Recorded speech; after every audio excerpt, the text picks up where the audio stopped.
Hey everybody, it's Papa Duke's CRG Social Network Podcast. How y'all doing today? I hope everything is well today. I guess ICE is trying to break some records in killing civilians and American citizens.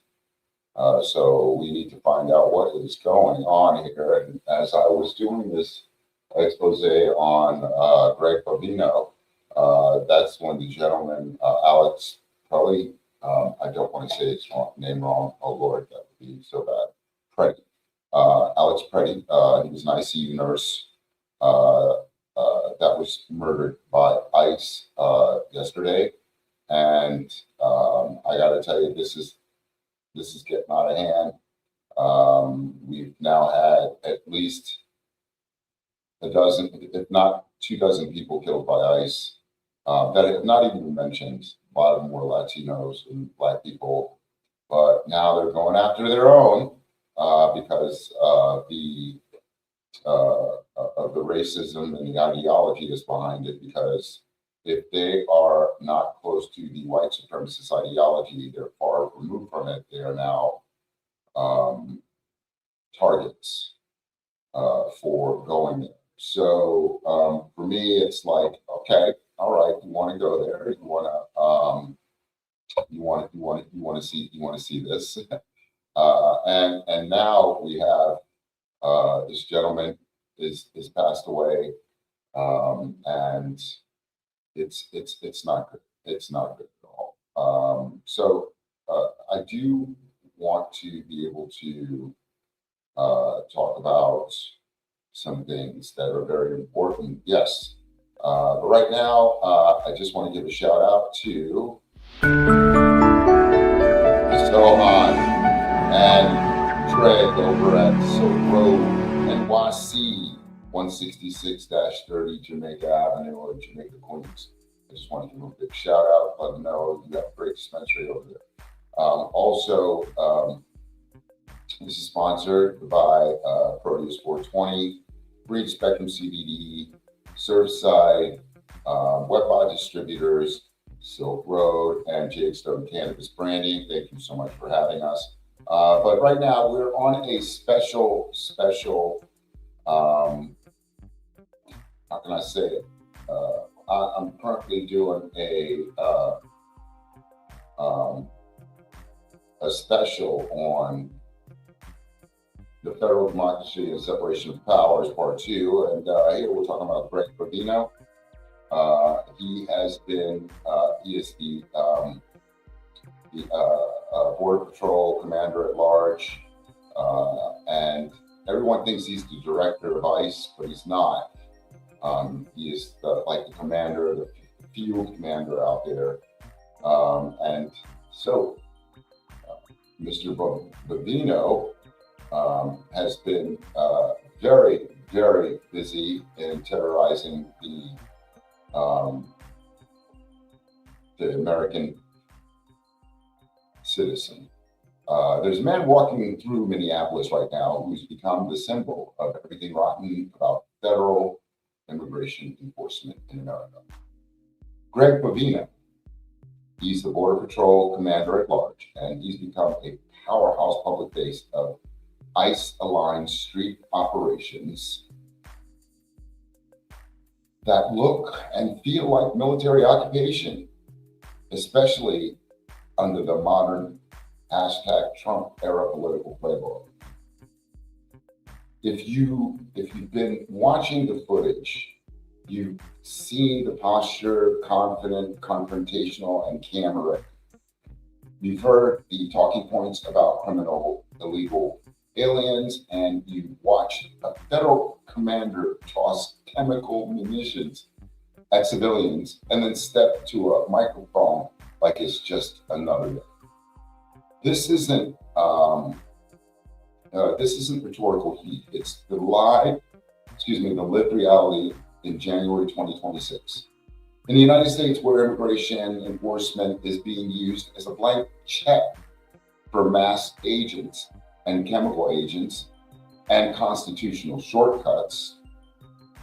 And before anyone says this is just local drama, ask yourself, What happens when federal agents can run a major operation inside a city that doesn't consent to it, doesn't control it, and can't even get straight answers about how many armed agents are on the ground? That's the heart of the story here. And it's why it matters beyond Minneapolis, beyond Minnesota, and straight into the bigger fights about elections and midterms. Okay, so elections, midterms, and Congress, and who gets to define public safety in America? I really feel bad about Alex Petty and his family, and also Nicole Wood, Porter family, and many other families that are being um, harassed and terrorized by ICE and DHS and Homeland Security and the Trump administration. It is very sad to see a 5-year-old in the dead of winter outside being held by a bunch of white supremacists. No telling what happened. But because Minneapolis isn't the beginning of Bovino's story, it's the latest chapter in a career built on escalation, spectacle, and intimidation, including his leadership role during the 2025 raids in Chicago and Los Angeles, where the tactics that are now hitting Minnesota were tested and normalized. To keep it real, when you see that what looks like an occupation, people start thinking about bigger systems, politics, money, and influence. Folks are asking uncomfortable questions about who federal law enforcement is really answering to, how taxpayers are funding these surges, and what gets traded away in the name of order. Whether you're talking about APAC, globalization, or the push-pull between democratic socialism and the rising fear of fascism, the point is the same. Power concentrates when the public is scared. And scared people, and scared people are easier to control. I mean, they just, they don't want to do anything. They're very complacent. They just kowtow, and just their knees are the enemy. Why the story is the cannabis community too. You see, so if you're part of the New York cannabis community, don't tune this out like it's someone else's problem.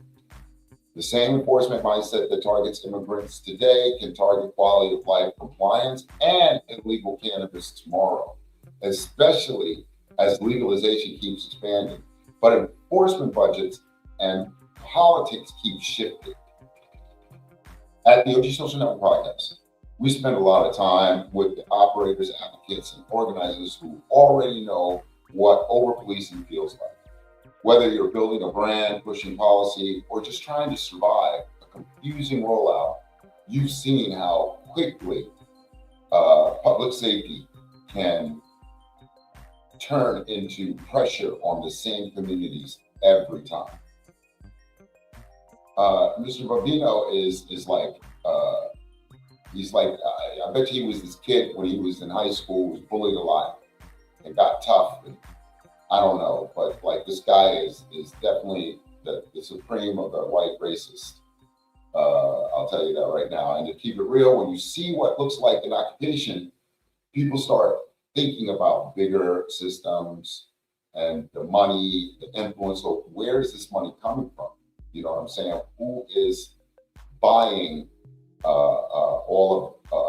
who is spending the money to ensure that all this happens? Well, I believe it's the private prison systems. It's the because private prison systems have huge contracts with DHS to deal with the immigrants and any other people that they feel that are degenerate to their cause.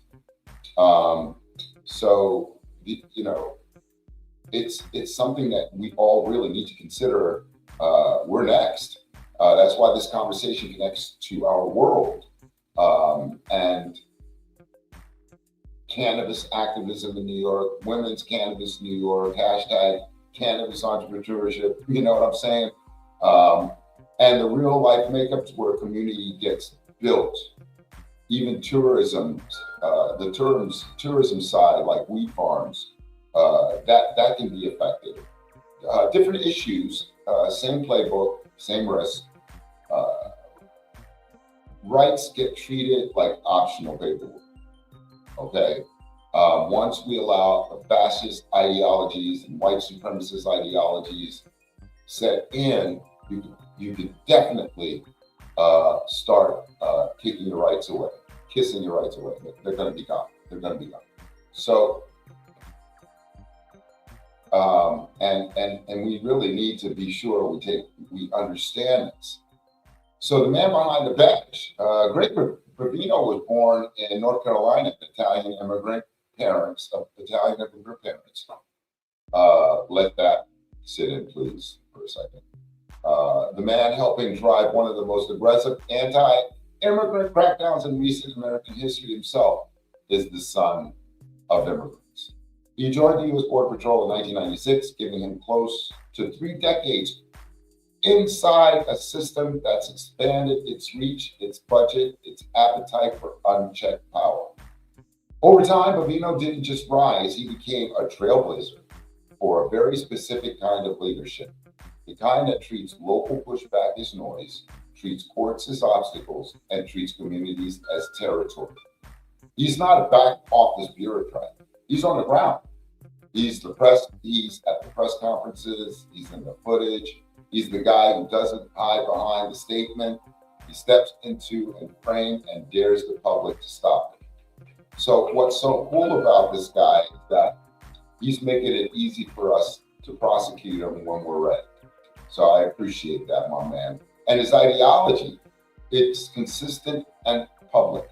Bovino leans hard into the criminal, illegal, aliens framing because it's not just language, it's strategy.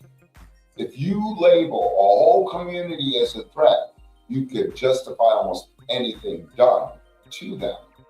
So Commander Bovino and his legacy from 1996 to to Minneapolis has been how can I say it? It's been sus since he defends Operation Metro Surge during a press conference. So during a Fox 9 News conference, Bovino spoke directly against efforts to undermine ICE operations in Minnesota. His message was basically, this keeps going as long as we say so. Wow, that's not cooperation, that's occupation. So in 2025, he pulled the shit in Chicago and LA as a blueprint. To understand why Minneapolis feels like a federal takeover, you've got to look back at Bovino, at what Bovino helped normalize in 2025. In Chicago, reporting from major outlets described Bovino overseeing an aggressive crackdown that included heavily armed agents, controversial use of chemical weapons, and tactics that triggered legal and political backlash. You can find all this on CNN, on Chicago local news, Bovino in Chicago. Chicago wasn't just enforcement, it was a message to sanctuary jurisdictions. We can operate like an occupying force and we dare you to stop us. Now, you see that all these threats that they're making, somebody is gonna act on. And then there's gonna be full-fledged problems. I'm hoping no one acts on the violence of it. We need to, I know it's hard to say it because if it happened to my kids, yeah, I'm sorry, I'm gonna catch a case. But I really don't want us to lose our minds through violence because that's what they want us to do. You know, in Los Angeles, Bovino's profile expanded as these operations were marketed like campaign, high visibility stops, militarized staging, and the kind of media posture that makes enforcement look like entertainment. Y'all remember that last year? It's not accidental, it's the brand. What you're seeing in Minneapolis is that brand imported. Show of force, low transparency, high intimidation, public confrontations with local leaders. Escalation when residents protest. Why and why? That's why Bovino matters. He's not just a name; he's a strategy. Operation Metro Surge, the numbers that they don't want you to see, is Bovino. Bovino is leading something called Operation Metro Surge, federal immigration enforcement initiative targeting Minnesota and Minnesota, all probably the rest of the nation. According to his own statements at C-SPAN news conference, federal authorities have arrested over 3,300 people under this operation. But here's what should make every Minneapolis resident's stomach drop.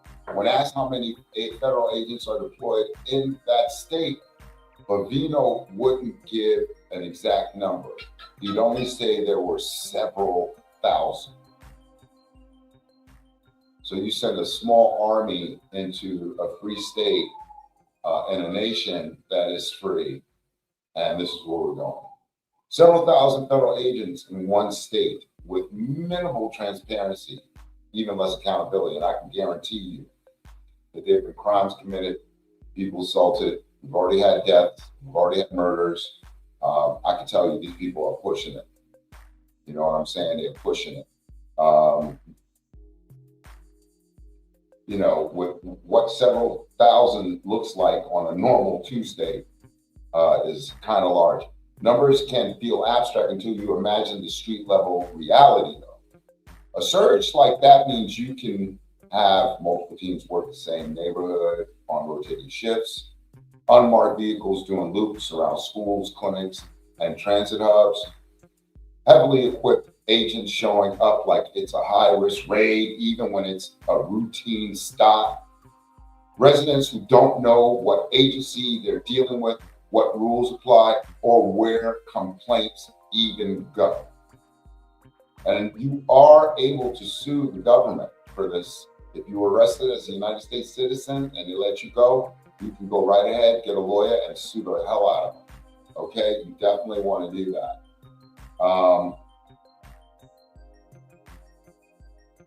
You can really do that, you know. And I think you should. And everyone that has gone through that terror, definitely the government should start signing some checks.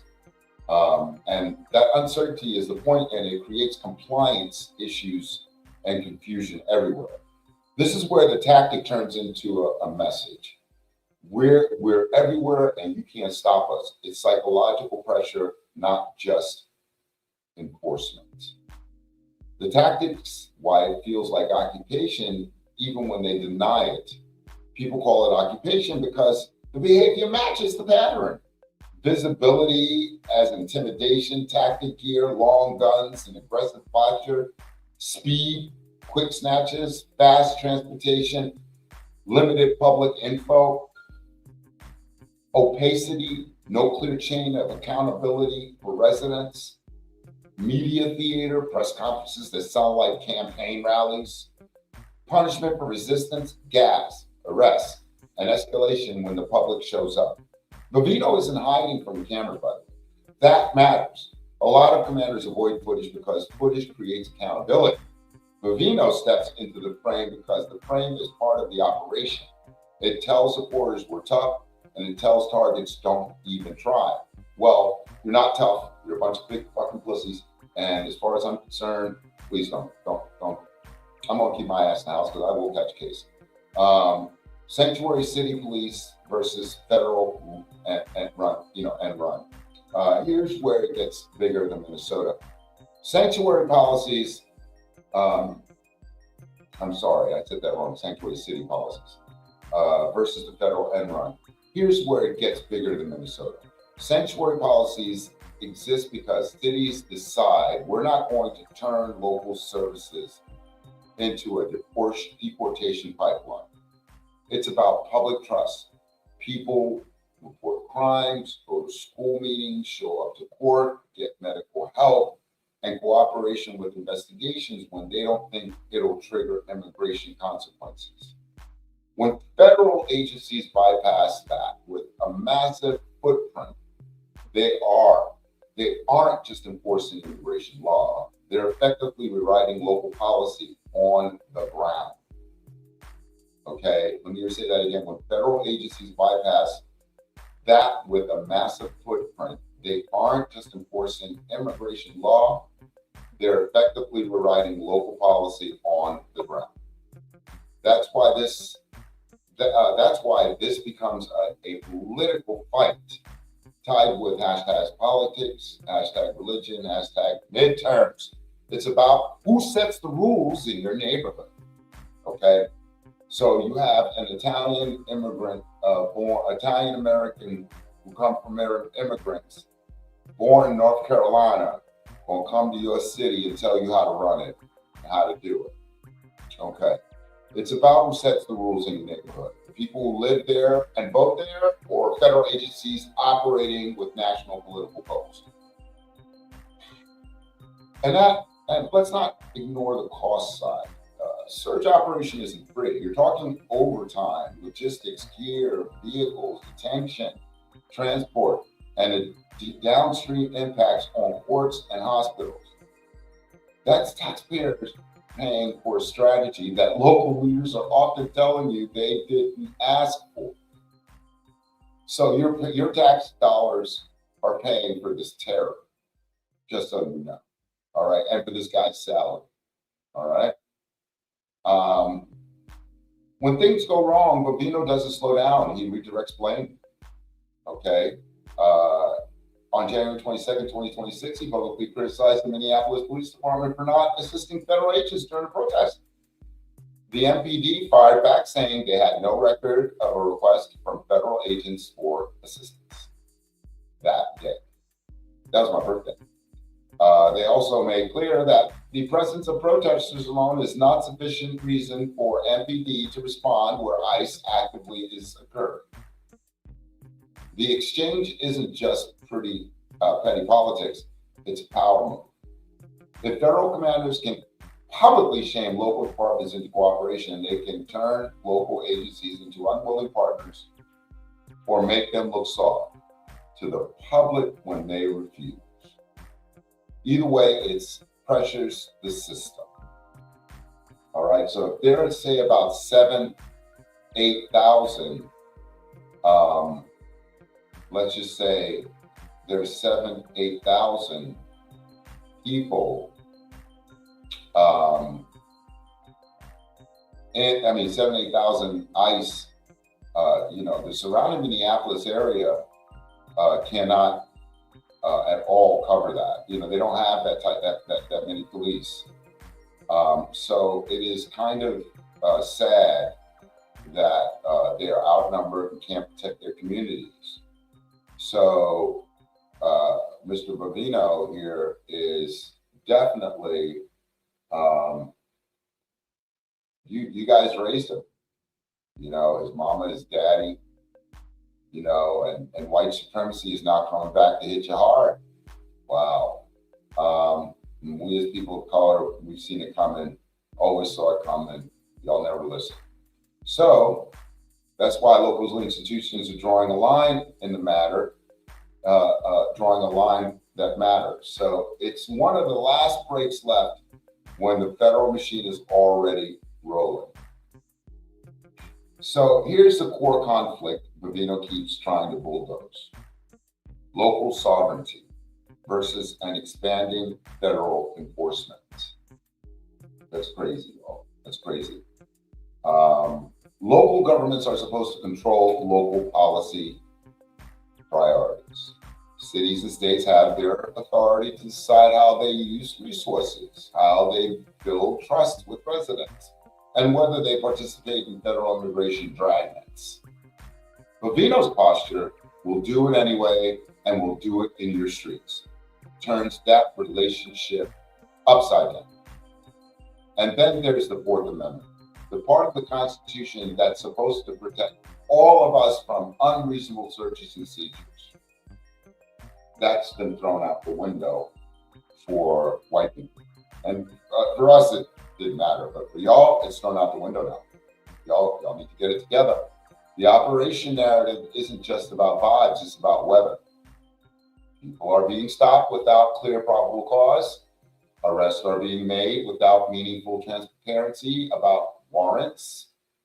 Tactical force is being used to chill constitutional protected protests. Federal agents are acting as if local constraints simply don't apply. If the federal government can flood a city with several thousand agents and run operations in a way that locals can't oversee, can't predict, and can't meaningfully limit, then occupation stops being a metaphor and starts being a diagnosis. The psychological impact when life gets smaller. Here's the part people skip. Federal occupation doesn't only violate rights in a courtroom sense, it changes how an entire city moves.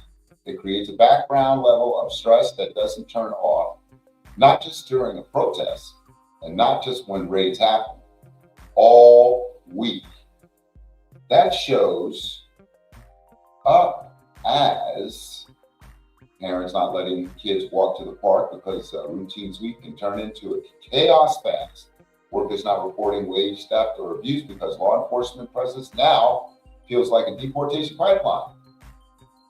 Victims not calling 911 because they don't trust who will show up or what they'll ask before they help. Activists organizing less in public because the punishment for speaking out becomes chemical agents and arrests. And this isn't just emotional. Chronic stress changes behavior. It affects health. It impacts school performance. It isolates elders. It reduces community participation. That's what a constitutional violation looks like in real life. It's not only rights were infringed, its life got smaller. And the political signal enforcement as campaign content. So, for all of us, when an operation gets branded and defended at press conferences, it starts to function like a campaign content. You can feel the overlap with politics, Congress, and elections, especially when immigration enforcement is used as a wedge issue. It also creates a public permission structure if the public accepts militarized presence in one approved target community. It becomes easy to justify similar tactics everywhere. That's where fears about fascism aren't just internet talk. They're warning normalization, okay? They're warning. You don't have to agree on immigration policy to see the danger in the model where federal power expands, making communities afraid. There's a constitutional squeeze on the First, Fourth, and the 10th Amendment energy. Okay, when residents protest and the protest is chemical weapons and mass intimidation, you're not just in Fourth Amendment territory, you're flirting with a direct assault on the First Amendment, speech and assembly, Fourth Amendment, search and seizure, and the spirit of the 10th Amendment. States' ability to decide how they govern locally. This matters because the federal government keeps selling this as just immigration, but the tactics are about control. Once a city accepts the idea that federal agents can run a parallel policing system, unaccountable to the people living there, the legal line doesn't just blur, it disappears. Can't have that. That's why residents are resisting. This is where it gets truly disturbing because it's not just about dispersing the crowd, it's about what they dispersed it with. The green gas at Mueller Park. According to a Mother Jones investigation, Bovino's agents deployed a noxious green chemical agent on protesters at Mueller Park. Witnesses described it as unlike anything they'd seen before, a thick green cloud that caused immediate respiratory distress. So now we're up here throwing gas at people. we are now at war with citizens of this state, and it's like, dude, what are you doing? I mean, I don't get it. You know, it's really, really bad at this point to be able to see this and make it happen and see what's happening with the um, I would say with the attack on American citizens, and it's not really fun. It's not fun. It's not normal. This is insane to see this. When federal government can drop that kind of enforcement footprint into one city, it changes the balance of power in at least five ways. Public policing without consent. Local voters can elect a mayor and city council with specific public safety priorities, but a surge lets federal agencies override those priorities in practice. That doesn't just reduce cooperation, it replaces the local strategy with the federal one. Accountability gets diluted on purpose. If residents don't know whether they're dealing with CPB or ICE or another federal task force partner, complaint channels get messy fast. That confusion protects the operation, and if the local oversight bodies can't compel testimony or documentation with federal teams, oversight becomes press release value. Local resources get indirectly commandeered. Even if the city doesn't cooperate, the surge still strains local systems. Hospitals treat exposure, injuries, public defenders and courts handle related cases. Schools manage fear and absenteeism, and local agencies field calls they didn't create. That's local government absorbing costs while the feds call the shots again on the public dime. The Fourth Amendment gray zone gets wide. A city packed with agents increases the number of stops, encounters, and detentions. Even if many are lawful on paper, volume itself increases error.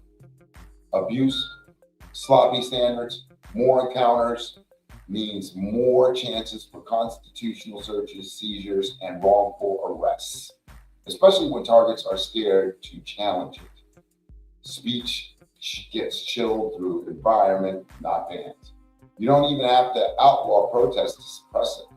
A militarized posture, helmets, rifles, chemicals, agents, aggressive crowd tactics can make people decide it's safer to stay home. That's a real world squeeze on the First Amendment, built through intimidation rather than legislation. And here's the bigger point. Once a city accepts that branded federal operation can function like a parallel policing system, it's easier to export that model to other issues.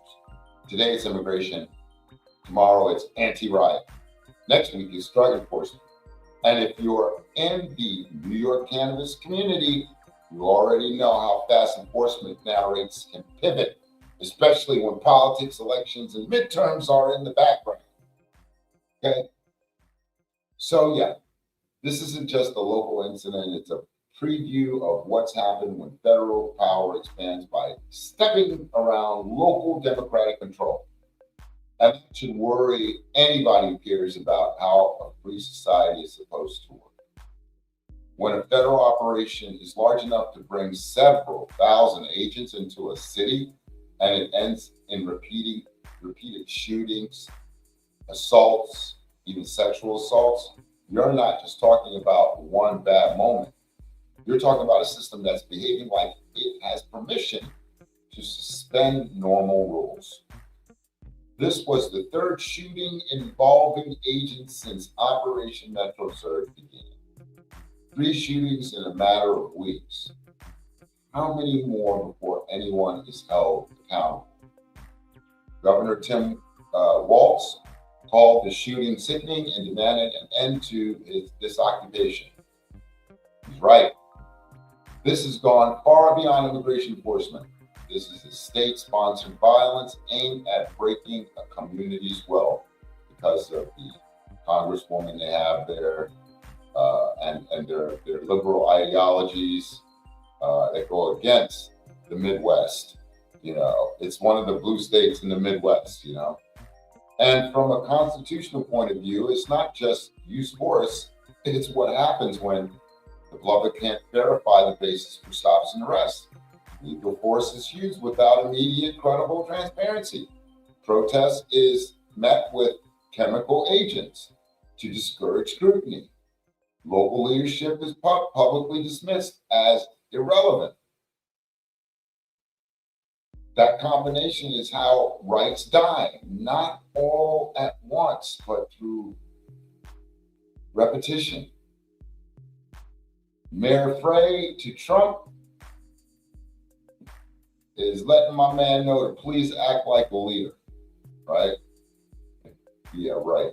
And it's not just the governor saying it. Minneapolis Mayor Jacob Frey has also become clear that the city isn't going to roll over. Side note, there was a Somali running against Frey for Minneapolis mayor. And I know that guy would have folded if they would have gone in hard if he became mayor. So maybe a godsend that this white guy, Jacob Frey, became mayor as opposed to the Somali who would have represented his people as well. But that's how it is. In recent remarks directed at Trump, Frey told him to act like a leader, a front call out that calls to that propaganda and gets to the point. Leadership doesn't look like flooding a city with federal agents, escalating conflict, and then pretending the chaos proves you were right to show up. For Minneapolis residents watching their streets turn into a staging ground, that framing matters because the federal government keeps trying to sell this order, but what they're creating looks more like fear. Okay, so the facts they just don't support the narrative. The administration wants you to believe that what has been going on is the people, and this is about public safety. So they want you to think about it's about public safety, which is bullshit. About removing criminals, about protecting American communities. So, but the facts tell a different story. Alex Preddy, a 37-year-old ICU nurse, is dead under circumstances that remain murky at best. But it's not murky.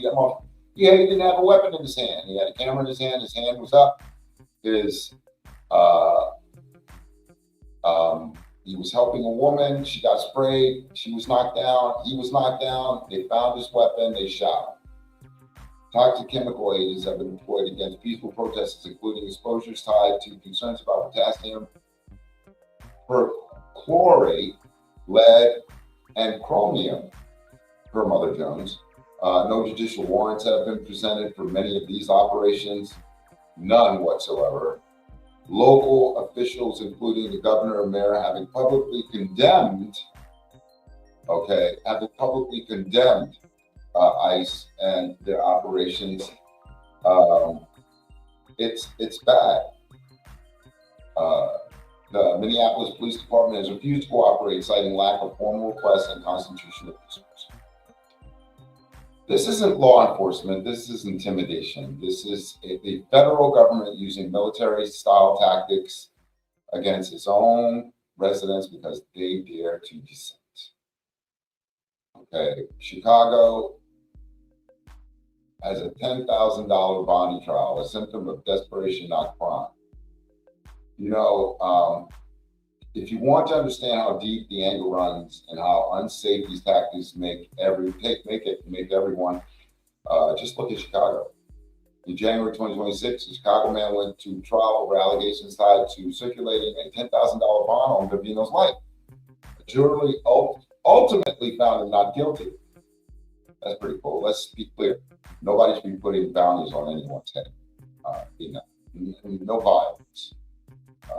We shouldn't be going after each other. We should defend ourselves, protect ourselves, but we shouldn't actively be going out to seek another person's death. We're not them, okay? We're not them. But that trial is still a warning sign. It's not proof that communities are lawless. It's proof of desperation that can happen when people feel trapped between a federal machine that won't listen and a local system that can't stop it. When enforcement becomes occupation, the temperature rises and the risk of tragedy multiplies on all sides. Bovino's style of leadership doesn't cool anything down. It dares the public to explode and then uses the explosion as justification for more force. So we need to be careful out there. A call for unity and accountability. I'm not here to tell you what to think, but I'm here to ask you to think clearly about what's going on and what's happening in Minneapolis right now. Greg Bovino is the son of immigrants leading a war on immigrants. Let me say that again. Greg Bovino is the son of immigrants leading a war on immigrants. He's a federal official who's been captured on video throwing ice at protesters and overseeing operations that have resulted in civilian deaths. He defies local leaders and operates like he's untouchable. And that's exactly why this should worry all of us. No matter where you stand on the immigration policy, because today it's Minneapolis, tomorrow it could be your city, your neighborhood, and your community. All right. So if you're in the New York cannabis space, especially if you're Black, brown, immigrant, or a woman-led operator, you already know what over-police feels like. So welcome to the club, White America. Even as legalization grows, the culture and the businesses are still dealing with it. Aggressive enforcement in certain neighborhoods, uneven licensing outcomes, compliance being used as a weapon against small operators, surveillance and harassment that falls hardest on marginalized communities. So when you see a federal operation like Metro Surge being run with chemical munitions and mass arrests and murky use of force narratives, you should hear the warning loud and clear. The same machinery can be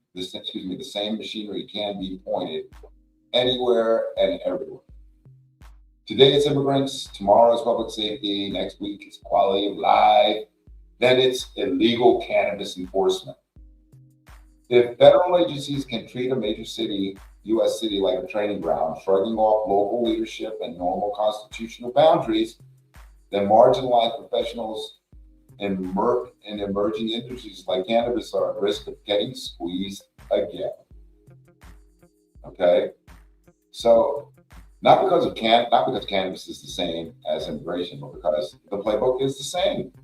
Label a group as a problem, flood the area with enforcement, treat civil rights like optional paperwork, and criminalize the community's response. That's why this is the right threat to our community. Normalize the idea that rights are negotiable when the target is politically convenient. Governor Walz is right. This occupation needs to end.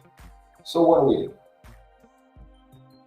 Demand independent investigations into shootings and chemical agent deployment.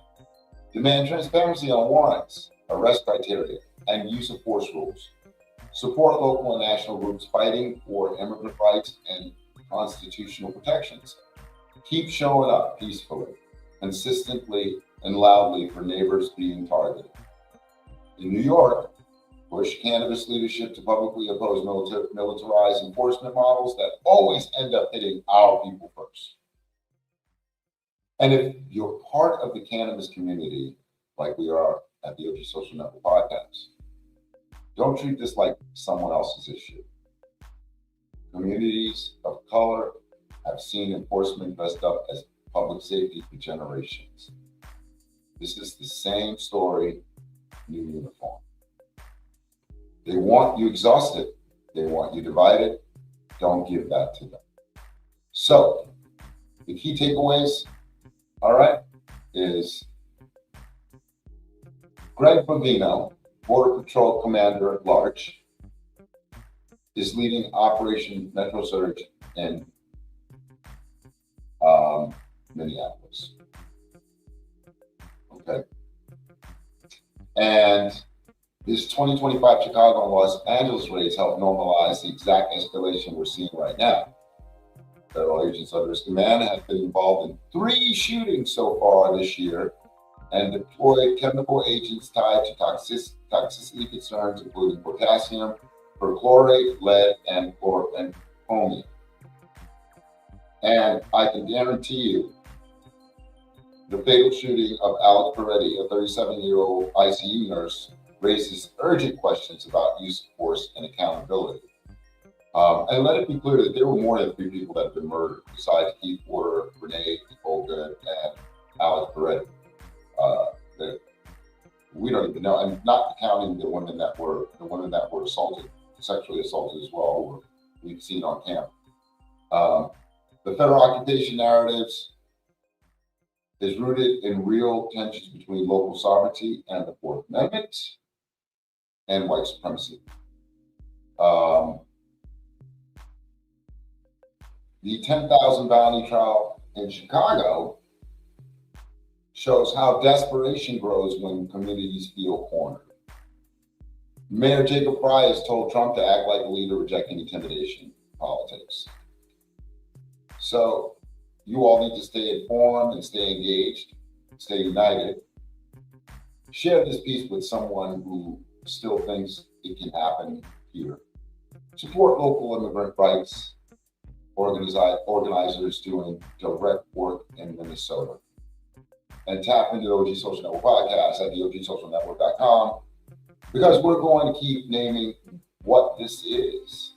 We're going to keep uplifting people fighting back. So I just want to say, again, thank you so much for your time today. I stayed on a little longer than I should have. I apologize about that. This was something that really blows my mind because, I kind of, when I was younger, you would never expect for this to happen. You know what I mean? You would never, ever think that this would happen this way. But I guess chickens are coming home to roost.